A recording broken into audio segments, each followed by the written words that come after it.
Release ஆகியிருக்கு. Out of the பாக்ஸா படம் இருக்கு. 3 மணி நேரம் போனதே தெரியல. படம் ஸ்டார்டிங்ல இருந்து எண்ட் வரைக்கும் ட்விஸ்ட் மேல ட்விஸ்ட். விபி சொன்ன மாதிரியே ஃபர்ஸ்ட் ஹாஃப் வரைக்கும் பயங்கர விறுவிறுப்பா போகுது. செகண்ட் ஹாஃப் வந்ததுக்கு அப்புறமா நிறைய ட்விஸ்ட் இருக்கு. உங்களுக்கு பாட்டு வேணும்னா பாட்டும் இருக்கு, ஆக்ஷன் வேணுமா ஆக்ஷன் இருக்கு.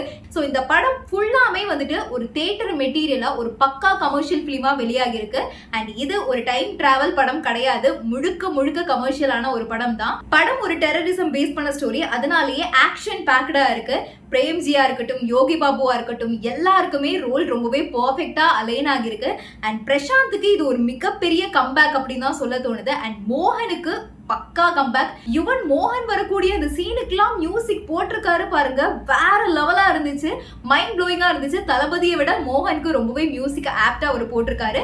அண்ட் அதே மாதிரி பவதாரணியோட சாங் அது நம்ம யூடியூப்ல கேட்கும் போதே ரொம்ப நல்லா இருந்துச்சு. அது தியேட்டர்ல ஃபீல் பண்ணி கேட்கும் போது இன்னுமே சூப்பரா இருந்துச்சு. விஜயகாந்துக்கான ட்ரிபியூட் அவங்க பண்ணிருக்கிறது நிஜமாவே ரொம்ப நல்லா இருந்துச்சு. ஆனா அதுல ஒரு சின்ன பொலிட்டிக்கல் ரெஃபரன்ஸ் இருக்கு படத்துல. அது மட்டும் இல்ல, நிறைய இடங்கள்ல இந்த குட்டி குட்டி பொலிட்டிக்கல் ரெஃபரன்ஸ் எல்லாம் இருந்துச்சு.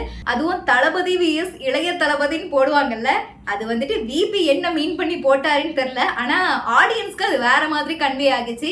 எல்லாமே 2026 எலெக்ஷன் வரப்போகுது இல்ல, அதுக்கான ஒரு முன்னேற்பாடு வேலைகளுமே அங்கங்க கோட் படத்துல இருக்கு. எடிட்டிங் தான் படத்துக்கு ஒரு பெரிய பிளஸ் பாயிண்ட். எடிட்டருக்கு ஒரு சிலையே வைக்கலாம். வெங்கட் பிரபு ஹீரோ அப்படின்னு ஸ்டார்டிங்கே டைட்டில் வருது. ஆனா என்ன பொறுத்த வரைக்கும் இந்த படத்துக்கே வெங்கட் பிரபு தான் ஹீரோ. படத்துல வர விசில் போடு பாட்டு அது நம்ம யூடியூப்ல கேட்கும் போது நல்லா இல்ல அந்த மாதிரிலாம் ஒரு சில கமெண்ட்ஸ் கேள்விப்பட்டு இருப்போம். ஆனா அது தியேட்டர்ல பார்க்கும் போது மைண்ட் ப்ளோயிங்கா இருந்துச்சு. அவங்களுடைய டான்ஸ் ஸ்டெப்ஸ், அந்த பாட்டு, பீட் எல்லாமே வேற லெவல்ல இருந்துச்சு. இந்த படத்துல நிறைய சர்ப்ரைசிங் எலிமெண்ட்ஸ் முக்கியமா இருக்கு. அதுல ஆல்ரெடி இவங்க கேமியோ ரோல்ல பண்ணிருப்பாங்கன்னு சொன்னாங்கல்ல, அவங்க எல்லாருமே வந்திருக்காங்க.